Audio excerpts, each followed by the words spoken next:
You grew up believing you knew the whole story, that the sacred texts you read or heard about or saw in the hands of others were all there was, that the bound pages contained all the truths, all the teachings, all the revelation needed to understand the divine. But what if I told you there's a missing page?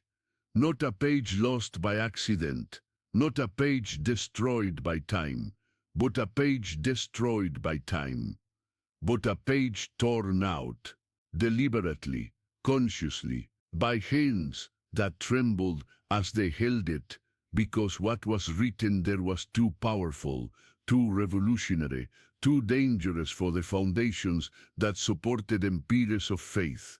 You're not here by chance. You're here because something inside you already knows. Something is small, silent, like a seed buried beneath layers of hardened earth, already senses that a piece is missing, that there's a void in the narrative, a blank space where there should be light.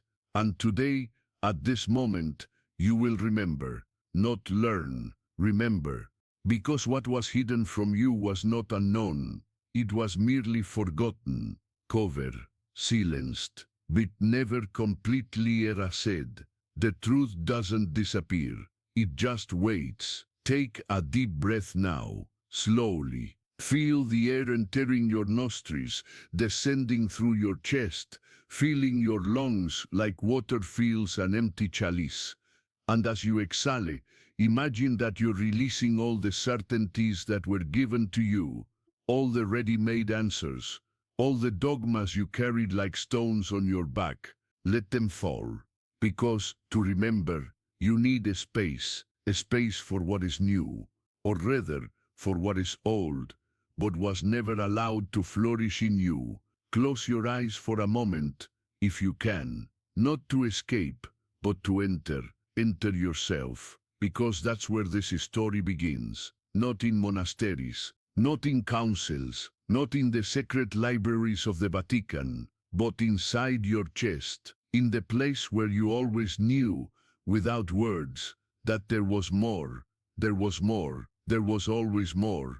In the first centuries after the man from Galilee walked the earth, there were many texts, many gospels, many voices trained to capture what he said, what he did, what he meant. Some of these voices spoke of miracles, others of parables, still others spoke of secrets, of teachings given only to those closest, whispered at night, under stars that witnessed what human ears could barely bear. These texts circulated among small, hidden communities who gathered in modest homes, in basements, in deserts. They read these words in a low voice, with reverence, like someone touching something sacred that could burn, and it burned. Because what was written there wasn't about blind obedience. It wasn't about hierarchy. It wasn't about building stone temples or accumulating earthly power. It was about inner light, about shared divinity, about each human being a bearer of the same sacred fire that burned in the Master's heart. Can you feel the danger of that? Can you see why it scared those who wanted to control, command, define who had access to the divine and who didn't? Then came the councils. Men in long robes and important titles gathered in grand halls. They had a task to decide what was truth and what was heresy, what would stay and what would be destroyed. They took the texts, all of them, and placed them on tables of ancient wood. They read, debated, voted. Yes, voted, as if the truth could be decided by raised hands. And many texts were rejected, burned, buried, forbidden, not because they were false, but because they were inconvenient. Because they said things that didn't serve the power that was being built. Things like, you don't need an intermediary, you don't need a temple, you don't need a temple, you don't need a priest, a bishop, a pope. because the kingdom isn't out there, it's in her. It always has been. Do you understand now? Do you understand Tao was taken from you? Not just a text, but your own spiritual authority, your direct connection, your right to be a temple, to be an altar, to be light.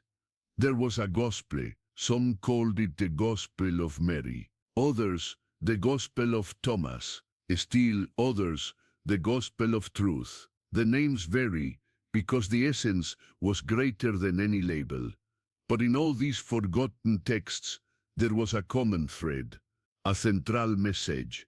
And that message was simple, but explosive. You are already complete.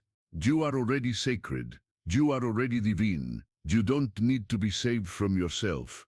You just need to remember who you are. The master didn't come to create followers. He came to create other masters. He didn't come to be worshipped. He came to show the way back home. And that home isn't a place. It's a state of consciousness, an awakening, a remembrance so profound that it dissolves all separations between you and the divine, between you and your neighbor, between you and your neighbor, between you and your existence itself. Now, breathe again, even more slowly. Feel the weight of your body against the sofa.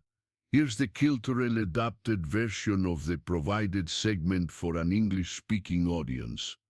Note that I've aimed to maintain the spiritual tone and underlying message while adjusting for cultural familiarity. I have kept all the original format and punctuation, and have not summarized, rewritten, or added anything beyond what is strictly necessary for cultural adaptation.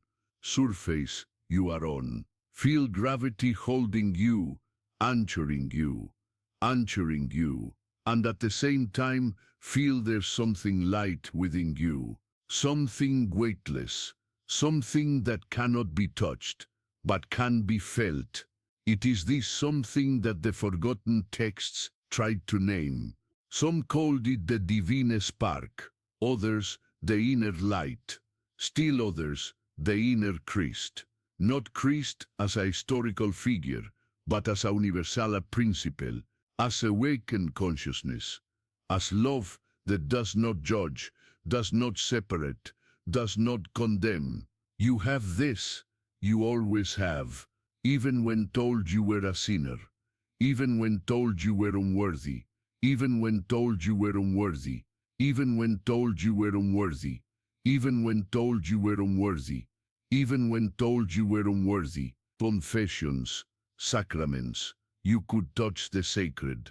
They lied, not out of malice, but out of fear, fear of losing control, fear that if everyone knew of their own divinity, they would no longer need institutions to mediate the encounter with God. Imagine a tree, a huge, ancient tree, with deep roots that spread beneath the earth like veins of a living body. This tree is Christianity as you know it.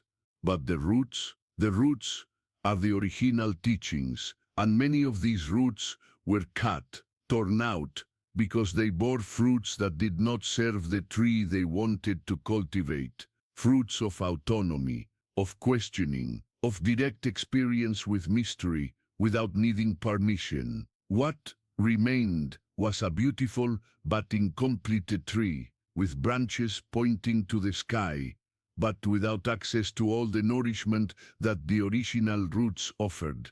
And you are a descendant of this tree. You carry within you the memory of the lost roots.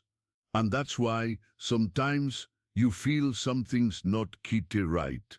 That there are unanswered questions, that there's a void that even the most fervent faith cannot completely fill.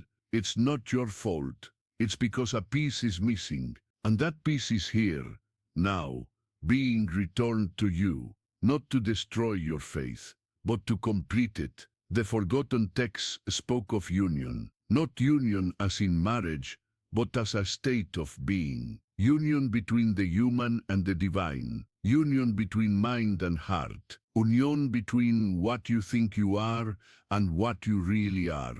They said the teacher taught through paradoxes, that he said the kingdom is within you and all around you, that he said when you know yourself you will be known, that he said, he and the Father are one, and you are also one with us. Do you hear this? Do you feel the weight of these words? They do not separate, they include. They say that the distance between you and the sacred is an illusion necessary for the journey, perhaps, but is still an illusion. And when you awaken from this illusion, you don't become arrogant, you don't become superior, you become humble in a new way, because you realize that everyone around you is also sacred, that there is no one to judge, no one to condemn, whose brothers and sisters, walking together, stumbling together, remembering together. Close your eyes again, breathe. This time, as you breathe, place a hand over your chest. Feel your heart beating beneath your palm. That rhythm, that pulse, it's the first prayer you made at birth, and it will be the last prayer you make when you depart. No words are needed, no translation is needed. It is the universal language of life, and it is sacred. Each beat is a yes to existence, a yes to being here, a yes to participating in the mystery. The forgotten texts said that the body is a temple, not metaphorically, literally, that each cell carries consciousness, that each breath is communion, that you don't need to go anywhere to find the divine, because the divine has already made you its dwelling place. Can you allow this truth to enter you, even if everything you've been taught says otherwise? 3. Just for a moment, allow yourself to feel that you are not separate, that you never were. The woman was there too, this the forgotten texts leave no doubt about.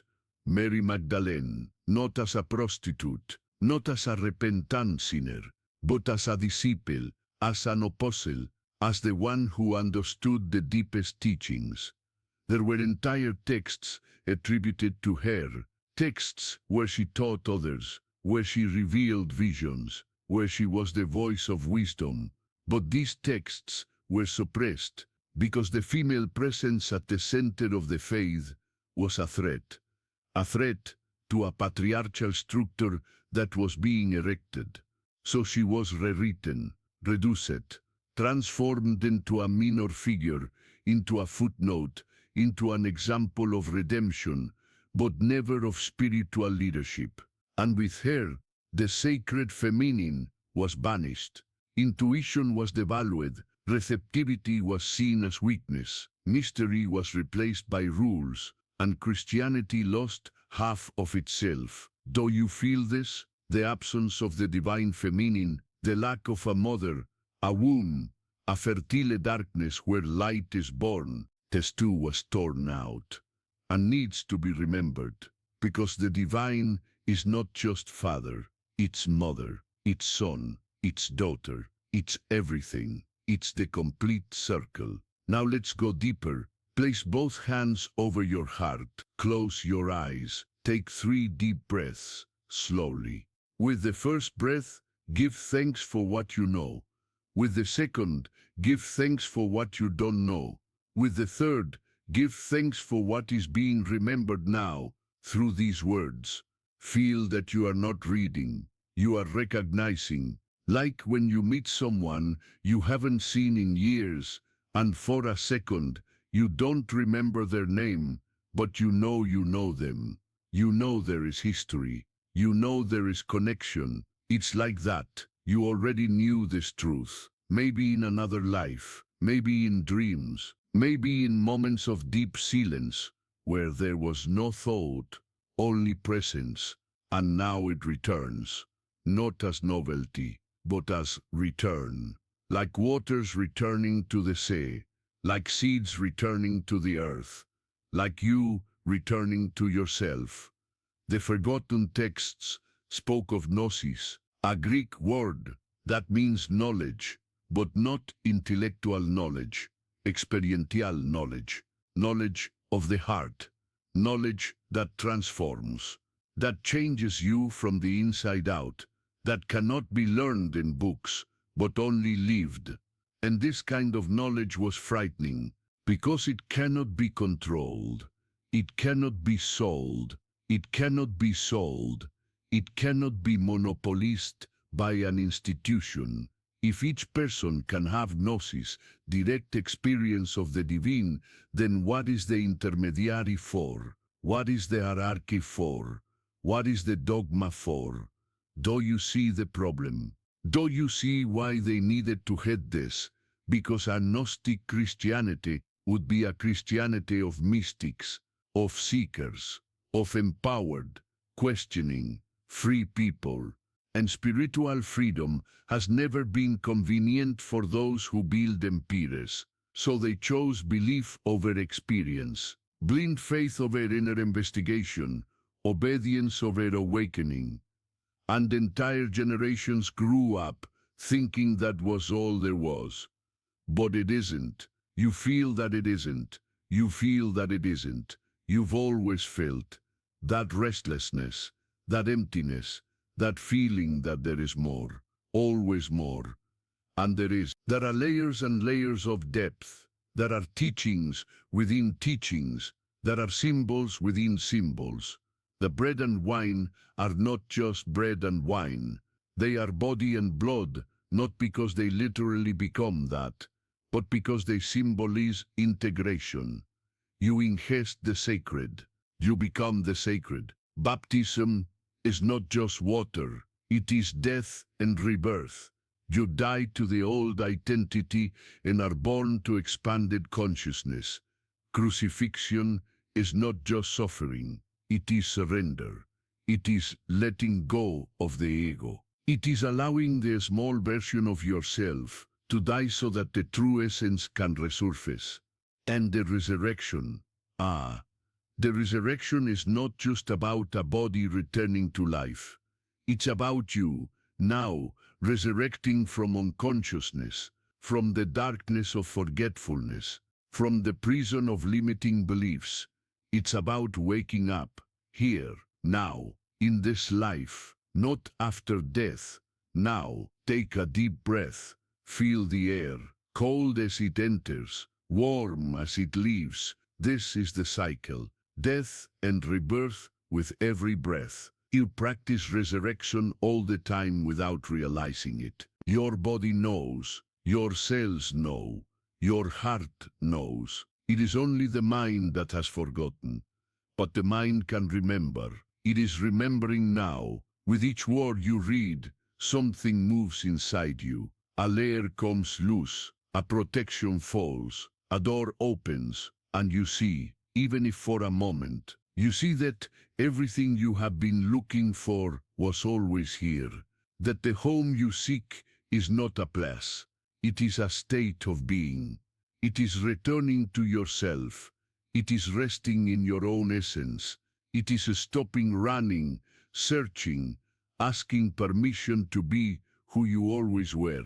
The first Christians, before calling themselves Christians, gathered in circles, not in rows, looking at an altar, in circles, where everyone saw each other, where there was no absolute leader, where each one brought their experience, their vision, their connection with the sacred. They shared meals, told the stories, sang, prayed together, but each in their own way. There was diversity, there was room for doubt, for questions, for personal interpretation. This didn't last long. Soon the structure arrived, the hierarchy, right and wrong defined from top to bottom. And the circle became a line, communion became a spectacle, experience became doctrine. But the circle still exists, in cellular memory, in collective longing, in the desire to belong without losing oneself. And you can recreate it. You don't need a temple. It can be in your living room, in your kitchen, in the park. Wherever two or more people gather in search of truth, in openness to mystery, there is the sacred. not because someone authorized it, but because it has always been so. Are you tired of carrying weight, of trying to prove you are worthy, of flagellating yourself for thoughts, for desires, for humanity? The forgotten texts said that you don't have to be perfect. You have to be real. You have to be honest. You have to look at your shadows, not with shame, but with compassion, because the shadows are also sacred. They teach you. They show you where you still need healing, where there is still fear, where there is still unrecognized pain. And when you look at them with love, without judgment, something miraculous happens. They transform. They don't disappear, but they stop controlling you, and you become whole, not divided between light and darkness, good and evil, heaven and earth, but whole, integrated, human and divine at the same time, as was always the intention. Now, place your open hands on your thighs, palms up, close your eyes, breathe, and with each breath, repeat internally, I am, cause that. You don't need to complete the sentence. You don't need to say I am this or that. Use the am, because that is the most sacred phrase that exists. It is the name that the divine gave itself when asked. I am who I am, and you too, you are, simply are, before any label, before any role, before any role, before any belief about yourself. You are pure existence, pure consciousness, pure presence. And that is enough. That has always been enough. You don't need to become anything. You just need to remember what you already are. The page that was torn out didn't speak of original sin. It spoke of original forgetting, not of a fall, but of sleep, not of a need for external salvation, but of a need for internal awakening. The Master didn't come as a distant savior. He came as an older brother, extending his hand, saying, get up. You can do it. You always could. I just came to remind you. And the texts that said this were considered dangerous, because a Christianity of awakening is a Christianity without fear, without guilt, without control. It is a Christianity of spiritual adults, not of obedient children. And those who built power didn't want adults. They wanted a flock. They wanted a flock. They wanted dependence. They wanted perpetual intermediation.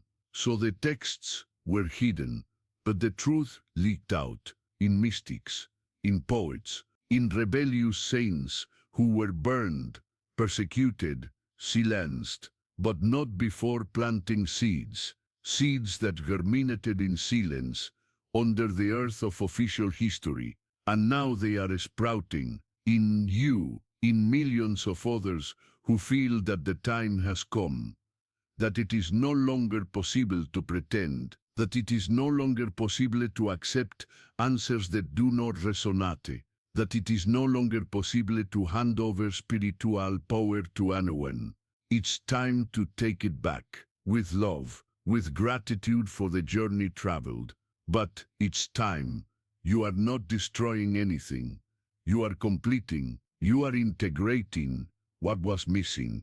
Like when you find the missing piece of a puzzle and finally see the whole picture. The Christianity you know doesn't need to end. It needs to expand. It needs to include what was excluded. It needs to honor the sacred feminine. It needs to honor direct experience. It needs to honor the diversity of paths. It needs to honor doubt as much as faith. It needs to honor doubt as much as faith. It needs to honor the mystery without needing to explain everything, control everything, define everything. It needs to go back to being a path, not a prison, an invitation, not an imposition, an embrace, not a judgment, an embrace, not a judgment. And that is possible. It starts in you, in your willingness to remember, to question, to seek, to return to the roots, not to live in the past, but to bring the original sap to the present. Breathe in, breathe in, breathe in, slowly, deeply. Feel your whole body, from the tips of your toes to the crown of your head. Feel that you are a miracle, that the simple fact that you are here, now reading this, is improbable, extraordinary, sacred. Billions of events had to happen for you to exist. Billions of choices, of encounters, of moments, and all of them brought you here, to this exact moment, where you are remembering, where you are awakening, where you are receiving back what has always been yours. This is not an accident, it's grace. Grace not as an undeserved favor, given by a distant God, but as the natural flow of life, like a river that always flows towards the sea, like you always walking, even without knowing, towards yourself. The forgotten texts spoke of love, but not romantic love, not sentimental love. Love as a cosmic force, as a creative principle, as the substance of the universe. They said that everything is made of love, that love is not an emotion, it's what keeps the stars in orbit, what makes the seed turn into a tree, what makes your heart beat without you having to think about it.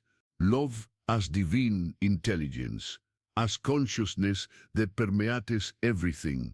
And you are made of that, every atom of you, every thought, every feeling, even those you call negative, even anger, even fear. They are distorted love, wounded love, love that has forgotten the way home. But it is still love. And when you remember that, when you look at everything inside you and see love, even if in an unrecognized form, you heal, you integrate, you return to the center, and from that center, everything is possible. Now please stop reading for a moment. Just a moment. Look around. Say what is near you. A wall, a window, a plant, a person, an animal, any object, and ask yourself what is sacred about this. Look really, not in a hurry, with attention, as if it were the fear, and now you understand. Not with your head, with your whole body, with every cell, with every heartbeat. You understand why the page needed to be torn out. Because if everyone knew this, if everyone remembered this, the world would change. Not through violent revolution, not through violent revolution, but through silent transformation, person by person, heart by heart, waking up, remembering, returning to oneself. And when you return to yourself, you stop looking outside. You stop giving away your power. You stop living in fear. You stop judging. You stop separating. And you start to see that you and your neighbor are made of the same light, that you and your enemy are made of the same essence, that there is no other, only unfoldings of the same consciousness. And when you see this, you can no longer hate, you can no longer hurt, because hurting the other is hurting yourself, and loving the other is loving yourself. Everything is one, always has been. The forgotten text screamed this, and that is why they were silenced. But the scream, echo, crosses centuries, crosses walls, crosses dogmas, and reaches you, now, for you, a treasure that does not diminish when shared, that only increases, because it is infinite, like love, like light, like you. Breathe, one last time, long, deep, and as you exhale, release everything, everything you think you know, everything you think you should be, everything you were told you are, and in the empty space that remains, allow the truth to enter, simple, silent, true. You are loved. You always have been. You always will be, not for something you did, but for something you are. Life, consciousness, unique expression of the mystery. And that can never be taken from you, never can be voted away, never can be voted away, never can be burned, even if they tear out all the pages, even if they close all the churches, even if they ban all the words, the truth remains in you, pulsing, breathing, waiting, just waiting for you to remember. So now, as you close these words, as you return to your life, to your tasks, to your relationships, take this with you, not as a concept, but as a feeling that you are more, much more, than you've been told, than you've been told, than you've believed, than you've shown until now. You are infinite depth, you are endless mystery, you are unconditional love, and you have time, you have this whole life, and perhaps more, to explore this, to live this, to be this. There is no rush, there is no competition, there is no wrong way, there is only a path, your path, unique, sacred, perfect in its imperfection, because everything serves, everything teaches, everything brings you back home, even the mistakes, even the falls, even the moments of darkness, all are a part of the journey, all are sacred. When you stop resisting, when you stop resisting, when you stop resisting, when you stop resisting, one step at a time, one breath at a time, one breath at a time, one breath at a time. Maybe you needed to hear this now, maybe you were ready, maybe something within you called for it and responded.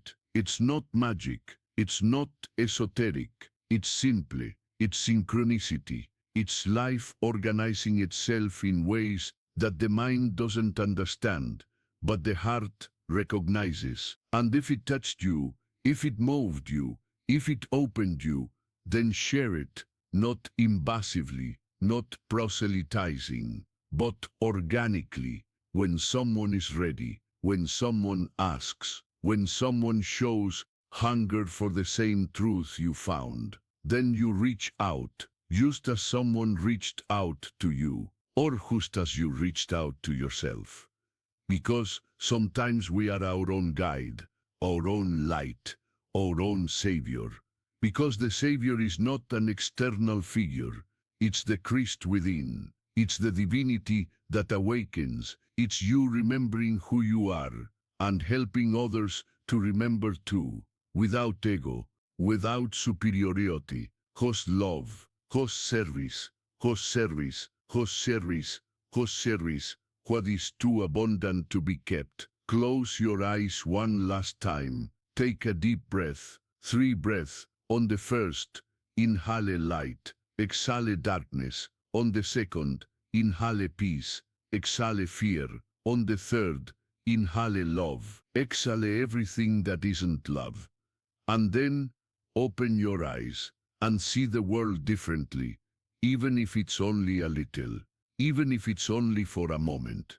See that you are on sacred ground, always have been. See that you are a walking temple, always have been. Say that you are a son and daughter of the mystery, beloved, accepted, complete, not by the page that was tore out, but by the truth that can never be tore out, the truth that can never be tore out, the truth that lives in you, that pulsates in you, that is you. And now, you remember, you have always been free, you have always been whole, you have always been sacred, and nothing and no one can change that. Never could, never could, never will. You are eternal, you are eternal. You are love in human form. And that is all you need to know. That is all you need to know. That is all the forgotten texts wanted to remind you. You are, simply are. And that is enough. Always has been. Always will be. Welcome back. Welcome home. Welcome to yourself. If this message touched your heart, if it awakened something in you, if it made you remember what you always knew, then don't keep it just to yourself. Let your light guide others too, not with imposed words, but with silent presence. Share this truth as one lights candles. One light does not diminish when lighting another, it only multiplies the clarity. May others remember too. May others return home too. May others repay too. Because shared freedom is expanded freedom, and given love is received love. And you have so much to give, so much to be, so much to be, so much to be. Start now, start here, start with yourself, and let the memory spread, like light that cannot be contained, like truth that cannot be silenced, like love that cannot be limited. You are that. You always have been, and now you know.